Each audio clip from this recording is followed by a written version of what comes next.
የምትወዱት ሰው የጓደኛችሁ ወንድም መሆኑን ብታውቁ ምን ታደርጉ ነበር? ልጅቷም ያጋጠማት ይህንኑ ነበር። ታሪካችን የሚጀምረው ሄለን የምትባል ዝምተኛና አይናፋር ተማሪ ስናይ ሲሆን ይች ልጅ ብዙ ጓደኛ እንደሌላትና ከቅርብ ጓደኛዋ ሳራ ጋር እንደማትለያይ እንመለከታለን። ቆይ ከዛ በፊት አሁን ላይ 0 ሰብስክራይበር ነው ያለን። እቅዳችን በዚህ 90 ቀን ውስጥ 100,000 ሰብስክራይበር ለመግባት ነው። አንችልም? እንችላለን። ሰብስክራይብ አድርጉ። ሳራ በበኩሏ ከሄለን በተለየ በጣም ተጫዋችና ተግባቢ ስለሆነች የትምህርት ቤቱ ግማሹ ተማሪ ጋር እንደምትተዋወቅ እንረዳለን።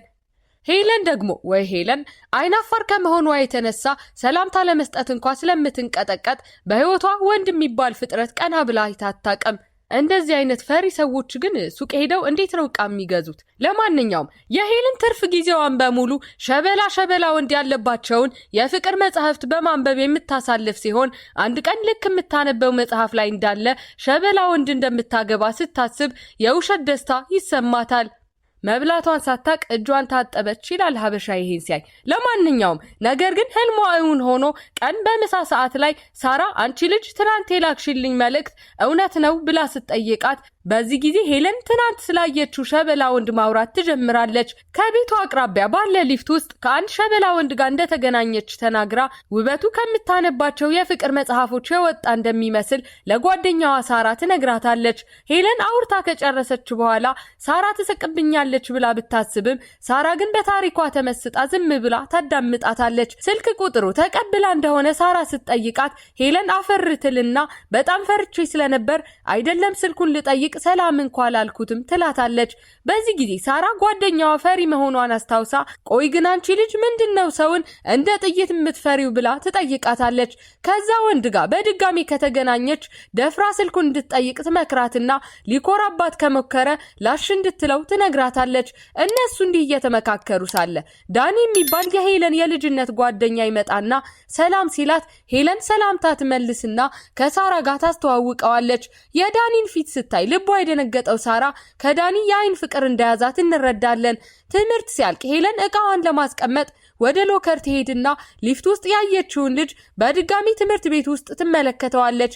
በዚህ ጊዜ ሄለን ልጁን በአይኗ እየተመለከተች ስትሸኘው ሳራ አይታ ማንነው እንደዚህ የምታዩ ብላ ትጠይቃታለች። በኋላ ከሰዓት ላይ ሄለን ወደ ሳራ ቤት ለመሄድ ወስና ብትሄድም እዛ ስትደርስ ግን በሩን የከፈተላት ሳራ ሳትሆን ያ ሊፍት ላይ ያየችው መልካም ወንድ ስለነበር በጣም ትደነግጣለች።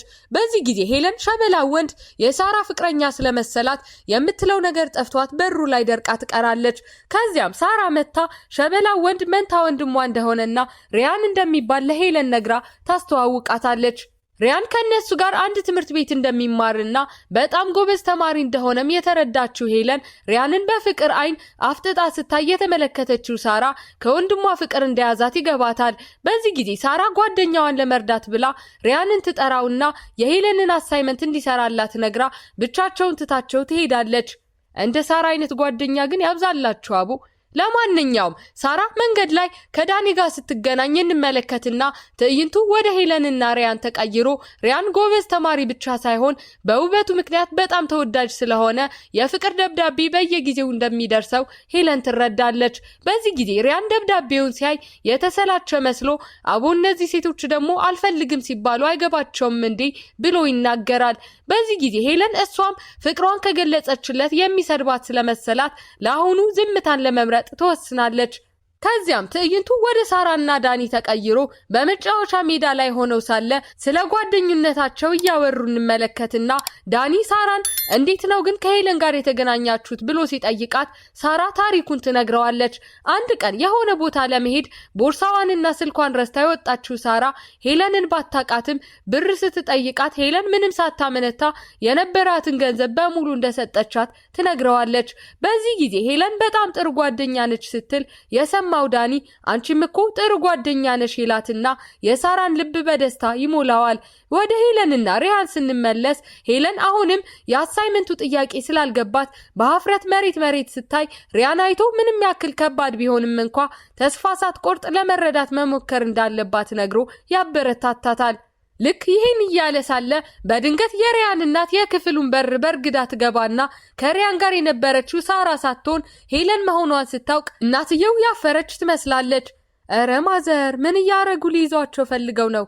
እንዲበር ሰብሮ መግባት ለማንኛውም እናትየው ይቅርታ ጠይቃ ልትወጣ ስትል ግን ሳራ ቤት ደርሳ ከኋላዋ ትመጣና እናቷ የሪያንን ክፍል ያለ ፈቃዱ በርግዳ በመግባቷ በጣም ትናደድባታለች። በዚህ ጊዜ ነበር ሳራና ሪያን የእንጀራ ወንድማማቾች እንጂ በደም የሚገናኙ እንዳልሆኑ ሄለን ትረዳለች።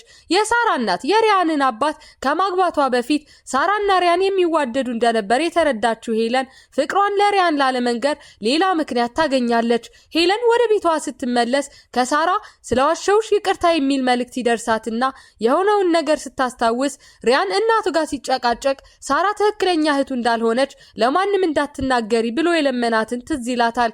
በዚህ ጊዜ ነበር ሄለን አሁንም ሪያን ሳራን እንደሚወዳት የተረዳችው። ቪዲዮውን እዚህ ድረስ ከተመለከታችሁ ተመችቷችኋል ማለት ነው። ቪዲዮውን ላይክ ቻናሉንም ሰብስክራይብ ማድረግ እንዳይረሳ እንላለን። ወደ ታሪካችን ሳራ ግን አሁን ዳኒን ስለወደደችው ለሪያን ፍቅር ያላት መስላችኋል?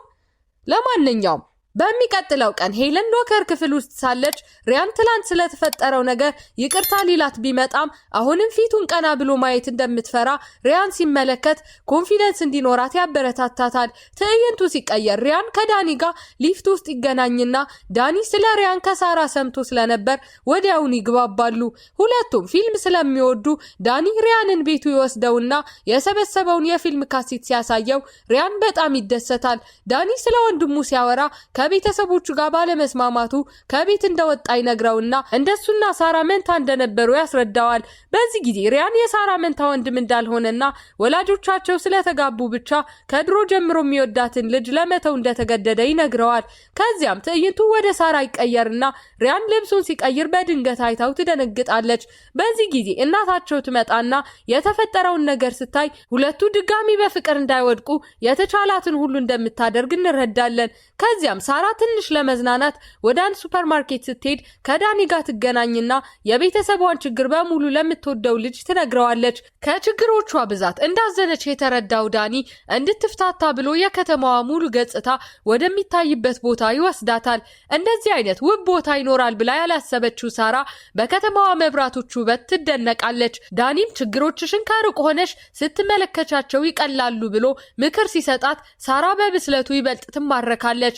ይህ በእንዲህ እንዳለ ሪያን ቤት ሆኖ ሳራን ወደ ቤት ስላልተመለሰች ተጨንቆ ስለነበር ከክፍሉ በረንዳ ላይ ሆኖ ሲመለከት ሳራና ዳኒ አብረው እየተሳሳቁ ሲመጡ ያያቸዋል። በዚህ ጊዜ ሪያን በጣም ቢቀናም ምንም ማድረግ ስለማይችል ዝም ለማለት ይወስናል።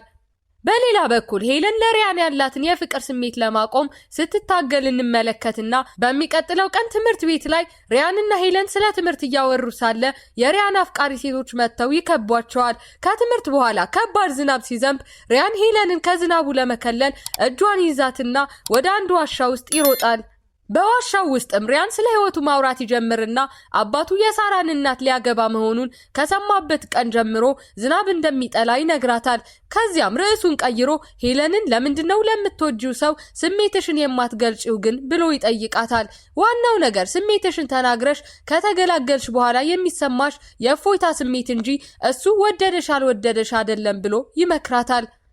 ሳስበው ግን ሪያን እንደምትወደው የሚያውቅ ይመስለኛል። ለማንኛውም ዝናቡ ሲያቆም ከዋሻው ሊወጡ ሲሉ ሄለን ታስቆመውና ደፈር ብላ እኔ ወደድኩት ሰው አንተ ነህ ትለዋለች። ፍቅረኛ የመሆንና ያለ መሆን ያንተ ምርጫ ሲሆን እኔ ግን አሁን እውነተኛ ስሜትን ስላወቅ እፎይታ ተሰምቶኛል ትለዋለች። በዚህ ጊዜ ሪያን ደንግጦ ስሜቷን ግልጽ ስላረገች ቢያደንቃትም ከሷ ጋር ግን ጥንዶች መሆን እንደማይችሉ ይነግራታል።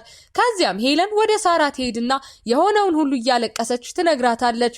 በሚቀጥለው ቀን ሳራ ትምህርት ቤት ውስጥ ራሷን ስታ ፌንት ትበላና ዳኒ ወዲያውኑ አንስቶ ወደ ክሊኒክ ይወስዳታል። የሪያን ጓደኞች ደግሞ ይህንን በስልካቸው ቀርጸው ፎቶውን ለሪያን ሲያሳዩት በጣም የተጨነቀው ሪያን ውሃ ሊሰጣት ቢሄድም ዳኒ ቀድሞ ደርሶ ሲያይ በጣም ይናደዳል።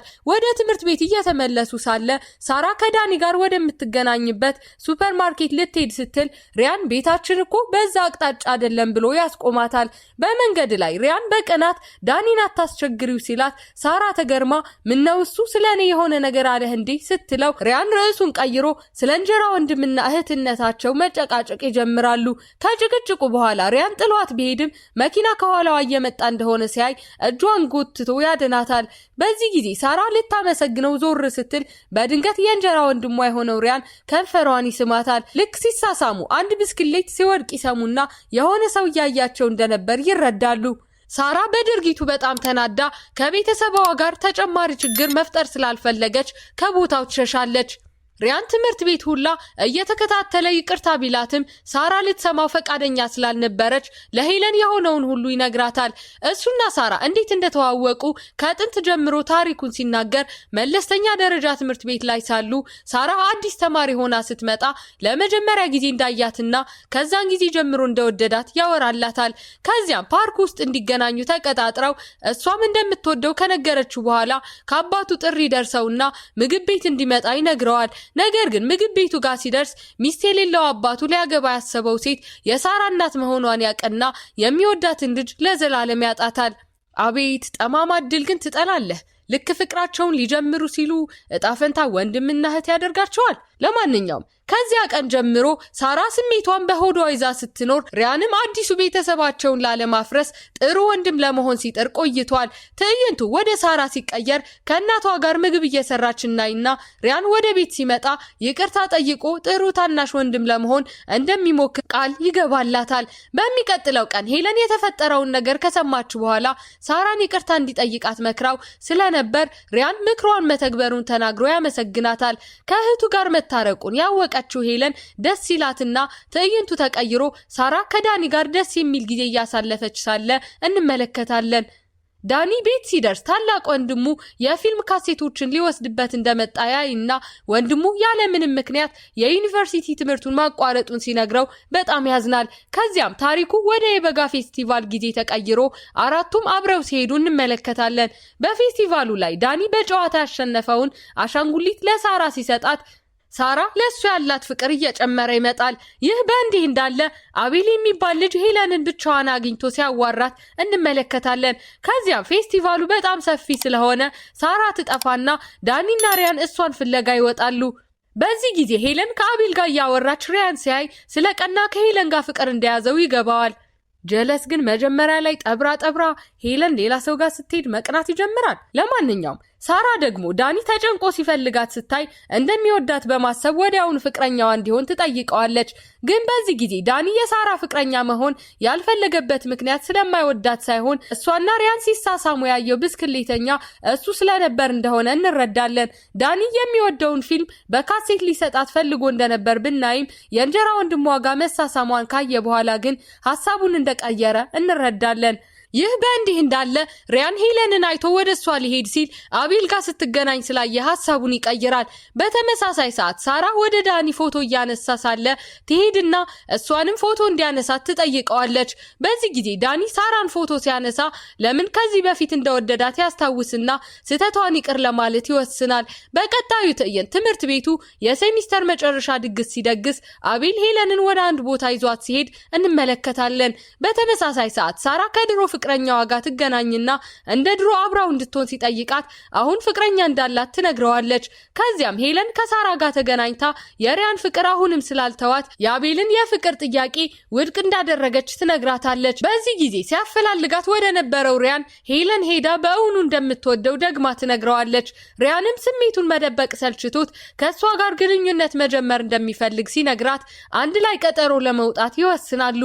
ይህንን ውብ ጊዜ ዳኒ በካሜራው ሲያነሳው ማሰብ ይጀምርና ለምን እሱና ሳራ እንዲህ እንደማይዋደዱ ግራ ይገባዋል። ሳራ ወደ ቤት ስትመለስ ብቸኝነት ስለተሰማት ዳኒን ትጠራውና ደስ የሚል ጊዜን በከተማዋ ጎዳናዎች ላይ ያሳልፋሉ። በቀጣዩ ትዕይንት ላይ የሪያን አባት ለስራ 2 ዓመታትን በአሜሪካ ስለሚያሳልፍ የሳራ እናት ልትፈታው መሆኑን ሳራ ስታቅ በጣም ትናደዳለች። ሳራ እናቷን አሁንም እንዳትፋታ አምርራ ስትለምናት እናትየው ስላዘነች ለመፋታት ተወስናለች። በዛው ቀን ዳኒ ወደ ቤቱ ሲሄድ ሙሉ የሰበሰበው ፊልም ወንድሙ ወስዶ እንደሸጠው ሲያቅ በጣም ይናደድና በሚቀጥለው ቀን ትምህርት ቤት ላይ ሳራ ዳኒን ሰላም ብትለው እንኳን ዳኒ መልስ ስላልሰጣት የተከፋችው ሳራ ማልቀስ ትጀምራለች። ሪያን ይህንን ሲያይ ወደ ዳኒ ሄዶ ሳራን በእውነት የምትወዳት ከሆነ እንደ ድሮ ፍቅረኛዋ እሷን ከማጣት በፊት እንደምትወዳት ንገራት ብሎ ይመክረዋል። ምክሩን የተቀበለው ዳኒ ሳራን ወደ አንድ ልዩ ቦታ ይዟት ይሄድና በሚያምር መልኩ ፍቅረኛው እንድትሆን ይጠይቃታል። በዚህ ጊዜ ሳራ በደስታ የፍቅር ጥያቄውን ትቀበለውና በተመሳሳይ ሰዓት ሪያንና ሄለንን እንመለከታለን። ከዚያም አራቱም ጓደኞች አንድ ላይ ደስ የሚል ጊዜ ሲያሳልፉ እንመለከትና ፊልሙ ያበቃል። ከዚህ ፊልም የምንማረው ሄለንና ቤቲ የሚባሉ ሰዎች አይናፋር መሆናቸውን ነው። ሐሳብ አስተያየታችሁን ኮሜንት ላይ ጻፉልን። እዚህ ጋርም የምትመለከቱትን ቪዲዮ ማየት እንዳትረሱ። ይመቻችሁ።